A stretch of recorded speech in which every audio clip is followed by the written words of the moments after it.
nashaka gusoma ijambo ry'Imana imbere yuko duhaguruka ngo dusenge.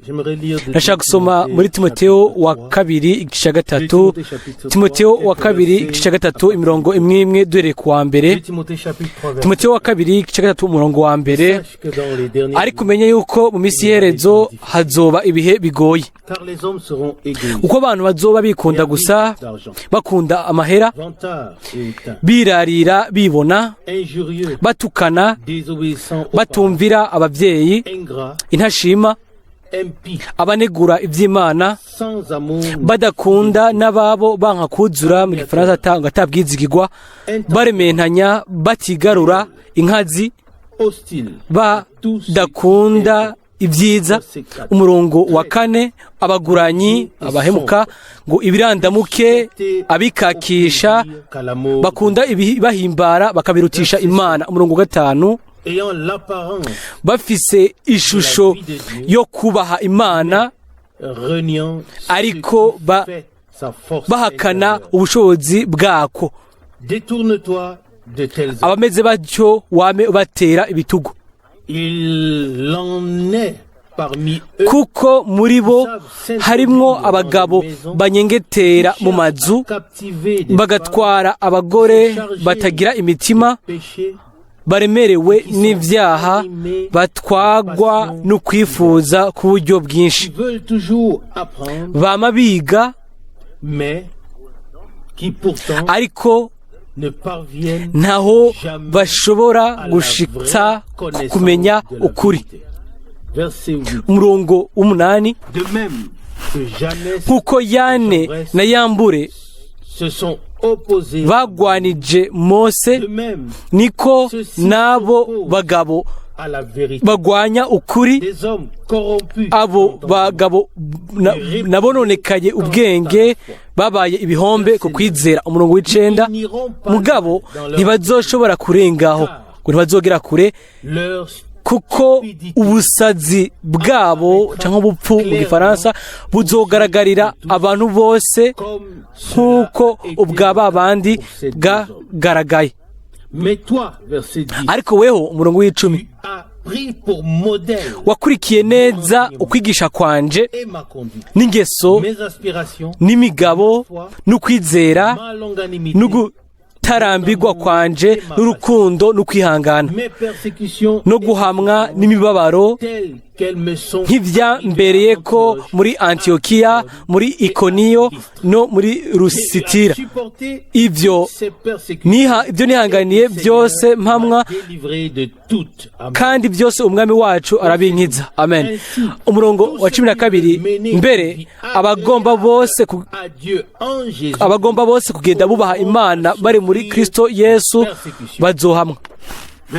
Umurongo wa 13, ariko abantu babi bo n'abahumbuzi bazorushiriza kuba babi, bazimiza bakazimizwa.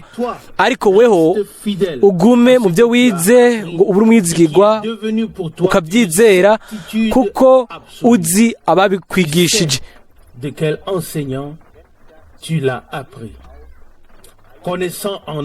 Kandi uzi yuko uhereye mu buto bwawe wamye uzi ibyanditswe byera, bishobora kumenyesha ubwenge bwo kuzanira agakiza gaheshwa no kwizera Kristo Yesu.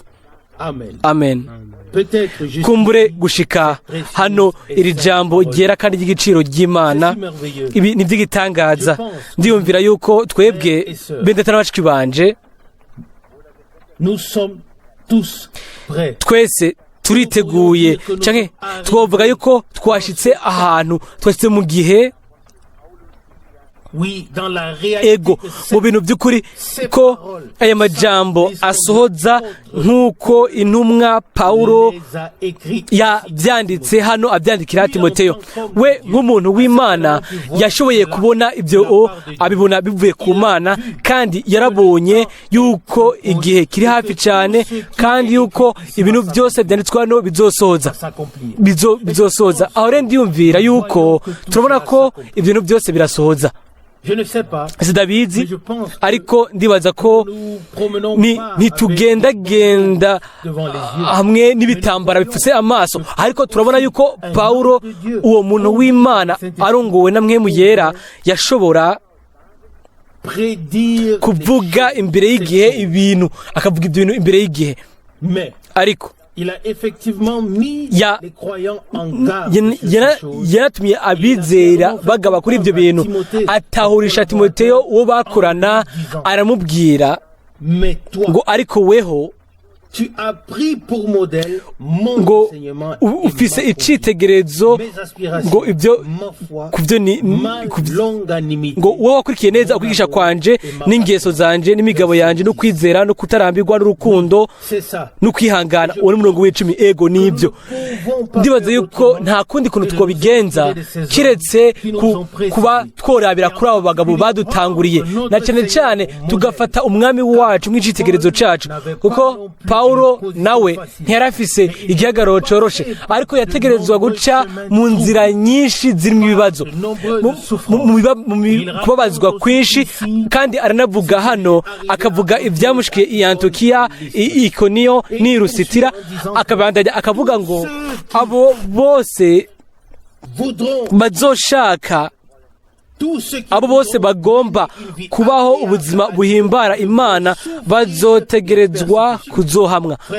Bene data n'abashiki banje, aya majambo ategerezwa gusohoza, kuko ni amajambo yahumetswe na Mwemu Yera, ni amajambo yatanzwe, kandi turabizi yuko ayo kumbure yamaze gusohoza mu myaka irenganye, ariko risohoza no mu misi yacu nayo. Umwami Imana ashobora kudufasha kugira ngo tubandanye kuba abizigirwa. Hano haravugwa ku murongo wa 14 ngo ariko weho ugume mu byo wize, ubu mwizigirwa mu byo wize, ngo ibyakubereye ubushizi bw'amanga butanyiganyiga. Amen. Aho turiyumvira yuko natwe ntidushobora kwibuza gusubiramwo ubudahumeka yuko dushaka kuba abizigirwa mu byo Imana yaduhaye mu minsi yacu. Kandi nashaka kuvuga yuko ni byinshi cyane, abantu benshi ntibabizi, kumbure biyumvira yuko bokurikira inzira yaciwe, ariko twebwe turabizi ko umwami we yabaye umwizigirwa, kandi mu bwizigirwa bwiwe yibutse ubwoko bwiwe. Natwe ubwo rero turi abashima kubwo ubwo bwizigirwa, turi abashima yuko yatugiriye ikigongwe, kandi yaduhaye amabwirizwa kugira ngo dushobore kwemera ibyo bintu byose, hanyuma dukore ibyo atwitezeko. Uyu murongo wa 14 ni uw'agaciro bikomeye. Umurongo wa 14 muri Timoteyo wa 2:3 ngo ariko weho ugume mu byo wize, ugume uri umwizigirwa mu byo wigishijwe, ngo ibyabaye kuri wewe ibishinze byo kwizerwa. Ariko si ibyo gusa, ahubwo byabaye intakuka itanyiganyiga. Ndiyumvira yuko ibyo bintu, iryo jambo ubutumwa bwiza n'ubutumwa bw'igihe cerezo, ego bitegerezwa kuba ubushizi bw'amanga, igishikamye gikomeye, bitameze nk'uko ariko kitaba kimeze neza. Ariko ibyo bitegerezwa gucika ibintu tudakekeranya ko na gatonyi kuri ibyo. Umwami atubwira ubuntu kandi kuno mugoroba kugira ngo dushobore kumushima n'ibyo, kubwo ubwo buntu twahawe, kandi no kubwo ubwo butumwa bw'igihe cerezo. Murabizi ko urazi inyigisho wabyizemo. Agace ka 14 turazi no misi yacu, turazi uwatuvugishije. Imana ishobora byose, ishobora kubana natwe kuno mugoroba, nawo ishobora kuduhezagira, kandi hamwe natwe, hamwe n'ubwoko bwayo bwose hose. Reka duhaguruke ubu rero dusenge umwami. Mwami, turaje kuri wewe kwino saha y'umugoroba iyo waduhaye. Mwami, turaje nk'uko tumeze, kuri wewe o mwami.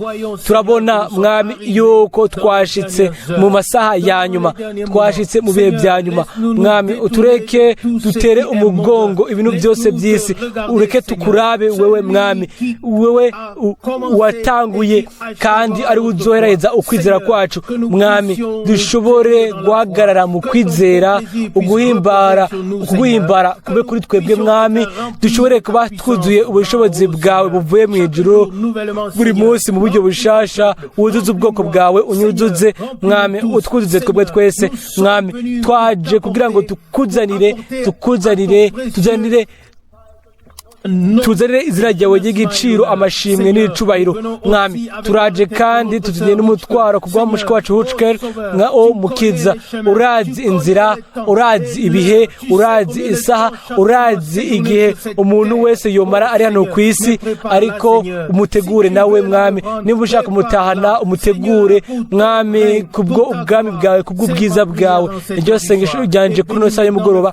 Uhezagire mutabashiki banje hano, uduhezagire twese mwami, uhezagire ni n'amasaha ari imbere yacu, amakoraniro yose. Uhezagire Mwene Data Ewald Frank, uhezagire o mana, mwemu wawe yera amanuke kuri bose, kandi ubwiza bwawe bushobore kugaragaza mu buryo bw'ubushobozi, ushobore kwishimagiza mwami hagati mu bwoko bwawe. Niryo sengesho ryaje mu izina ry'igiciro rya Yesu. Haleluya, amen, amen, amen. Uyu munsi nashaka gusoma ijambo rigufi. Twamaze kumva ijambo ryo muri Timoteyo, kandi nshaka kuja muri Yohana 11, ariko hano iri jambo ryo muri Timoteyo, iri jambo ryo muri Timoteyo rivuga ibihe bya nyuma. Igihe rero dusomye imvugo nk'iyi muri Timoteyo, murabizi icyo dutegerezwa gukora. Dutegerezwa gufatira kwibi tukabyishirako kugira ngo turabe ibifatira kuri jewe, bifatira kuri wewe hamwe. Ibyo rero umuntu wese ku giti ciwe, ibifatira kundi muntu, ibyo ntibidufasha kiretse tuzi neza ikibura kuri uwo wundi. Ibyo tubimenye, ibyo ntibizopfa bidufashije yaba jewe canke jewe, kiretse iyo menye ibyo jewe mbuze hamwe n'ibyo nkeneye bivuye ku Mana. Nasomye, nsomana na bose, kandi nasomye n'umutima wanje wose.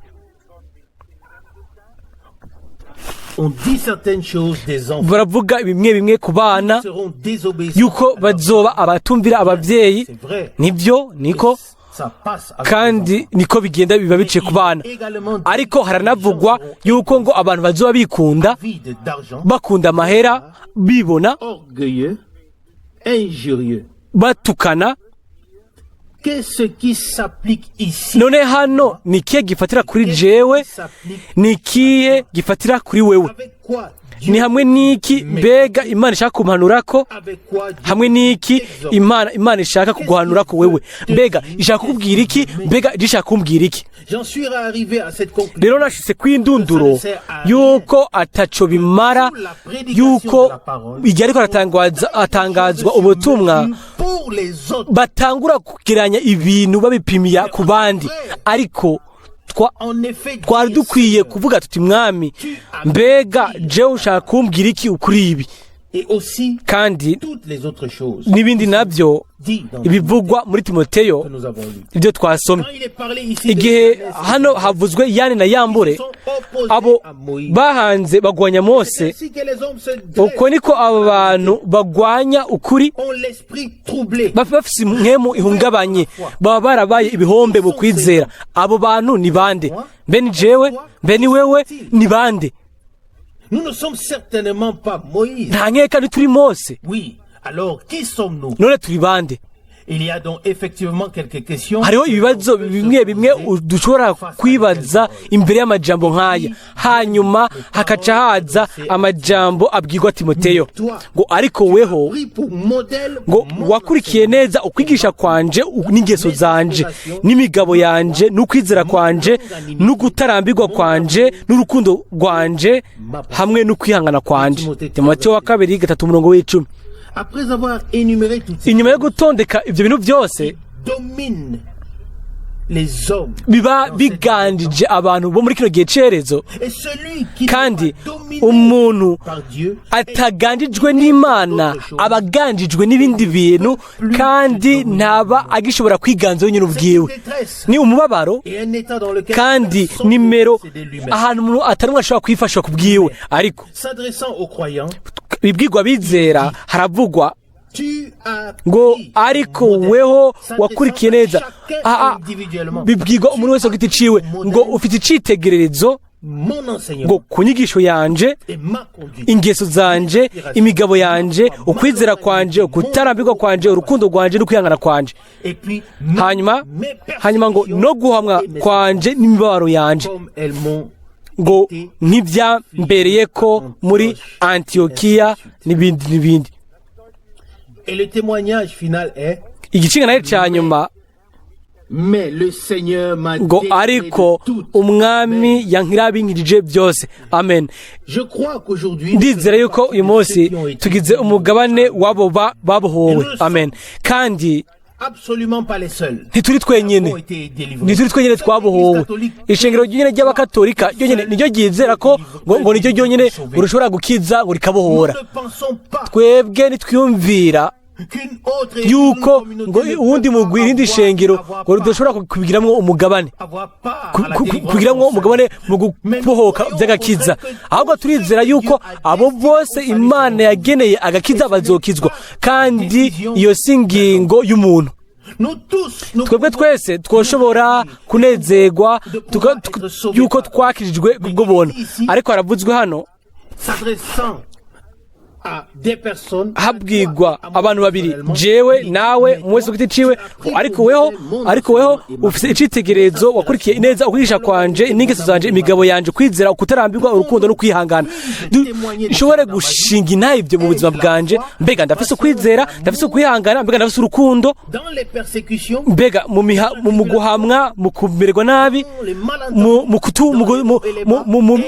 mu kubabazwa no kumererwa neza, mbega urafise ibyo bintu byose. accorder cela. Imana ishobora gutanga ibyo yuko bimera uko kuri umwe wese kuri twebwe. Hanyuma acavuga ngo ariko weho Reste fidèle. ugume uri umwizigirwa ku byo wize kandi no ku byakubereye ibyo kudakekeranya ko bishikamye.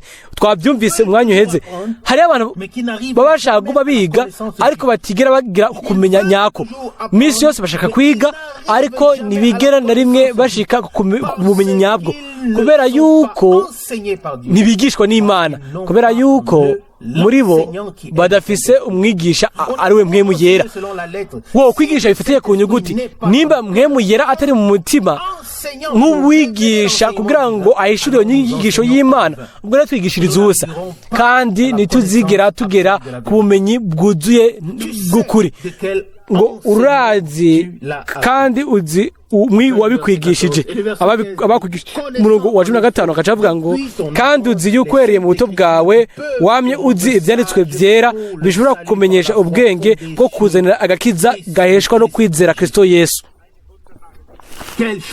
Mbega ikintu c'ubwiza! Nshaka kuvuga yuko dushobora kuvuga ko no mugoroba ko Imana yaratwigishije, kandi ibyo yatubwiye byacitse kuri twebwe bishikamye bidakekeranywako.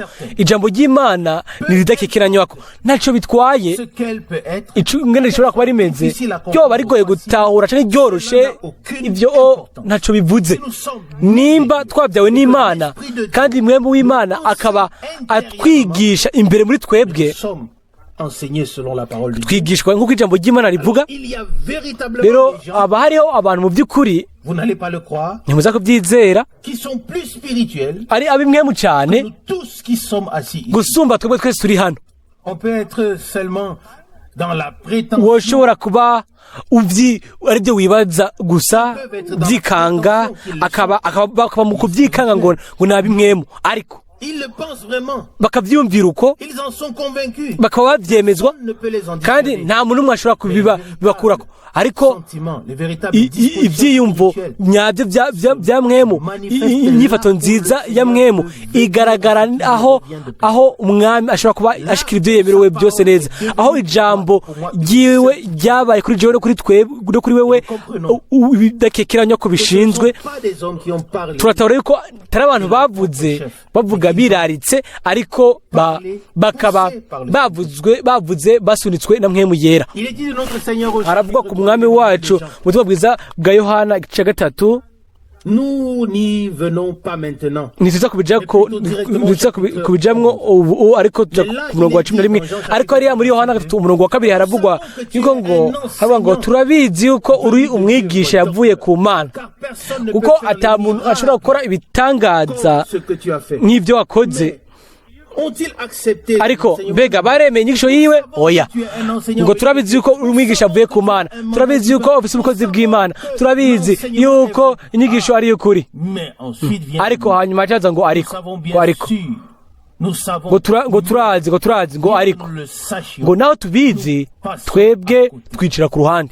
C'est ce qui s'est passé avec Ibyo niko byagenze kuri Nikodemu, niko byagenze ku bandi benshi bazi mu buryo budasanzwe bazi ibyanditswe. Ici dans l'évangile de Jean, Hano mu butumwa bwiza bwa Yohana mu gice cya 14 hariho inkuru ya Lazaro, j'aimerais plutôt dire kandi nashaka gusa kuvuga inkuru y'umwami wacu uko Lazaro aza mu kibanza cya kabiri, Marita na Mariya bakaza mu kibanza cya gatatu, umwami misi yose aza mu kibanza cya mbere, kuko yoba atari yaraje nta kintu na kimwe kiba cyanditse muri Bibiliya ku bijyanye n'ibyo.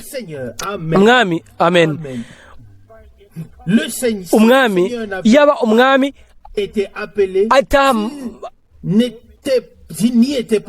yoba atari hamagawe ngo agendeyo, nta kintu na kimwe twaba dusomayo, nta gice cya 11 cyo gusoma kiba gihari. Byanditswe gusa kubera yuko umwami yarahamagawe, kubera ko yaraje, kubera yuko ari ikintu yakoze, nicyo gituma ibyo byanditswe. Adahari nta kintu na kimwe twasoma, ariko misi yose bijyanye nawe. Ubu rero aravugwa hano kugira ngo tuvuge mu ncamake, kuko tugiye gusenga.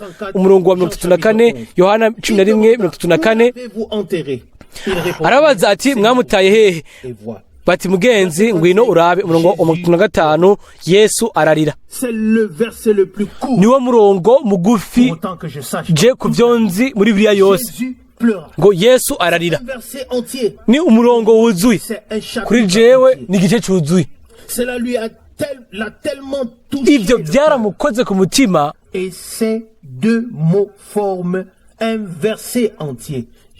Kandi ayo n'amajambo abiri ngo Yesu ararira, uko niko yakozwe ko imbere muri we. Hanyuma aravuga ku murongo wa 36, abayuda baravuga batehe ingene yamukunda. Umurongo wa 37 ngo ariko bamwe bo muri bo baravuga bati mbega uyo yahumuye amaso y'impumyi ntiyoshoboye kubuza uyo ngo ntapfe? Yesu ibyo nta nkeka yarabyumvise, umwami yarabyumvise ibyo. Hanyuma ku murongo wa 38 aravugwa, umurongo wa 38, Yesu yongera kugira ikigumbagumba mu mutima. Turabizi yuko rimwe na rimwe biba bigoye kubona amajambo abereye iyo uri kurasobanura. Hano umwami ntiyabaye mu guhungabana, oya cyangwa ngo yivemo, ariko yagize ikigumbagumba imbere muri we. Yarakozwe ko imbere muri we kubera yuko yumvise n'ibyo yabonye hariya. Hanyuma ahubwo wovuga ngo ngo yarakozwe ko mu imbere n'ikigumbagumba hanyuma ashika komva cyari ikinogo kuri ico munwa wacu hari ibuye kandi yarisenga yogajwe ikibuye. Umurongo wa 39 Yesu aravuga ati numukureho iryo buye. Marita mushiki uwapfuye aramubwira ati mugenzi muti mwami erega ubu aramaze kunuka kwamaze imisi 4. Umurongo wa 40 Yesu aramubwira ati sinakubwiye niwizera urabona ubwiza bw'Imana. Amen. Nuko abw'ivyo Marita niho bakuyeho ikibuye. Ubwa mbere Marita yabanje kumera nko byanka aravuga ngo mwami n'umunsi ugira 4 ubu yamaze kubora. Hanyuma aranuma hanyuma arahagarara hagati y'abategeza gukura ikibuye n'umwami, ariko igihe umwami yamubwira ngo sinakubwiye niwizera urabona ubwiza bw'Imana. Aho rero abagabo bategeza gukuraho ico kibuye ntibari bagikeneye kurindira. Haravuga gusa ku murongo wa 41 ngo nuko bakuraho ikibuye. Nigeri bakwiye ikibuye nigihe umwami yavuga ngo sinakubwiye ko niwizera uza kubona ubwiza bw'Imana. Aho rero uwo mwanya biba byoroshe gukuraho ikibuye kandi nikiba kikiremereye. Amen. Aho rero baragifashe baronse n'inkomezi zihagije kugira ngo bagishe ku ruhande. Igihe umwami ari ngaho kugira ngo agaragaze ubwiza bw'Imana n'ubushobozi bw'Imana, ngo rero aravuga ku murongo wa 41 ngo nuko bakuraho ikibuye. Buno Yesu ararangamiza arasenga ati data ndagushima ko wanyumvirije. Amen. Mbega isengesho. ngo data ndagushima ko wanyumvirije. Ntihari bwatangwa no gusenga, ariko atanguranye no gushima kubwo ukuza kumvirwa kw'isengesho. Amen. Ntatanguranye gusaba atakamba, ariko atanguye arangamiza amaso mu ijuru avuga ati data ndagushima ko wanyumvirije. Nous pouvions mettre au début de nos prières yoba jewe nawe twoshobora gutangura imbere y'isengesho ryanje, isengesho ryawe tugatangura gushima kubwo kumvigwa. Aho rero vyomera ukundi, byoba bitandukanye ku by'isengesho ryanje n'iryawe. Kandi si mwebwe gusa, simwe gusa ndabibwiye uyu munsi, nanje ubwanje ndavyibwiye uyu munsi, kandi ibyo ndabishimitse ko uburyo bwose bushoboka, kuko ayo majambo abaye ayahambaye kuri jewe. Yaramuye amaso araba mu ijuru atangura aya majambo ati data ndagushima ko wanyumvirije. Aduhaye akarorero hano yuko tube nk'umwana w'Imana yigaragaje mu bushobozi kugira ngo yereke abana bose b'Imana mbega ni muyemero baba bari imbere y'Imana, kandi ko Imana ishaka kubumviriza isengesho ryawe n'ijyanje. Amen. Ntiyashimye kubwo kumvigwa ku iherezo, ariko yashimye agitangura gusenga. Uko niko kwizera, uko ni kwizera.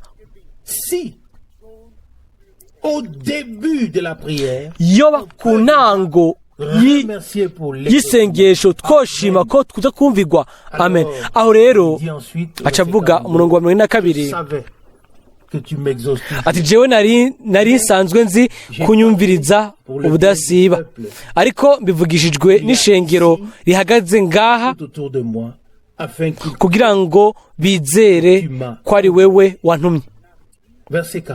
Umurongo wa 43 amaze kuvuga ibyo asemerera n'ijwi rirenga ati Lazaro ngwino sohoka.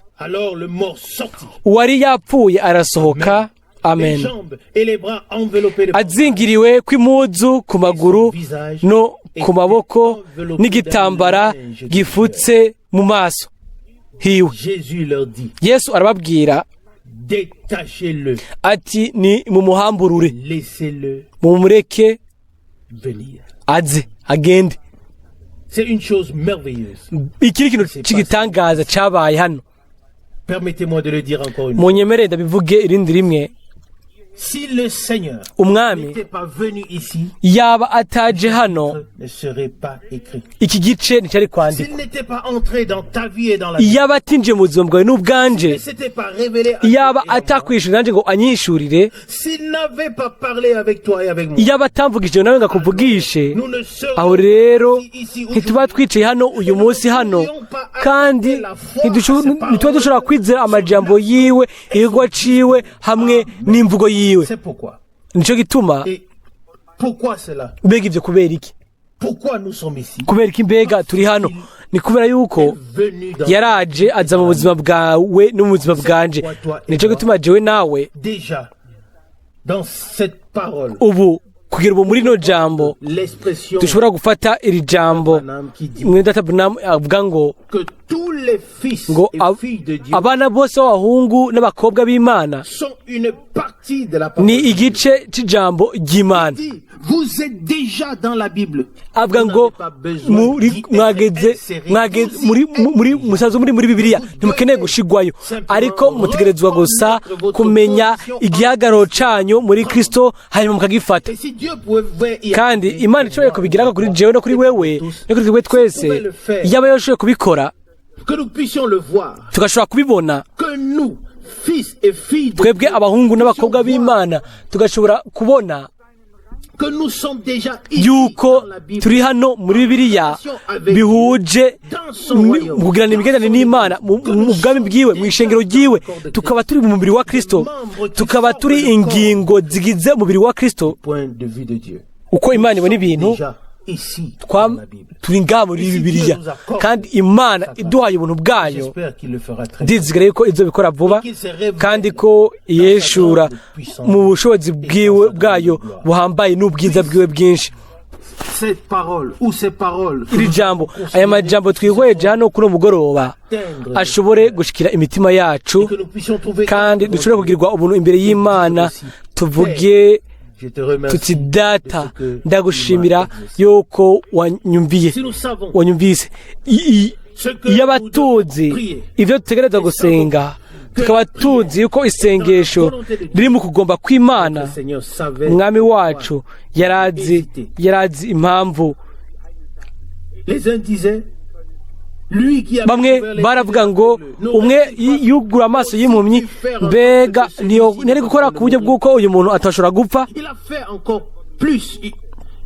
Yakoze ibirengeye ibyo, Il a pu ressusciter yashoboye kuzura Lazaro des morts. amukura mu bapfuye, Cela a pris un kandi peu trop de temps pour les ibyo hommes. Mais byatwaye le plus grand agahe gato abantu, ariko igihambaye ni igitangaza Imana yakoze ku bw'ubuntu. Turizera mu Mana ikora ibitangaza, turizera mu Mana ikiza indwara, Imana ikiza, Imana nzima, Imana y'ukuri, Imana ya Aburahamu, Imana ya Yakobo, ya Isaka, Imana y'abantu bose, niyo Mana yacu, kandi turi ubwoko bwayo, turi umukuku wo mu biganza byiwe, umukuku ikiganza cyiwe kirongora. Kandi ndizera yuko dushobora kuvuga yuko natwe yatwigishije, twigisha muri ino minsi, kandi twatahuye inyigisho. Amen. Nimba ari ikintu kibura ahantu kanaka, ubwo rero turayisaba ngo iduhe gutahura kwiza ku bw'ubuntu. Amen.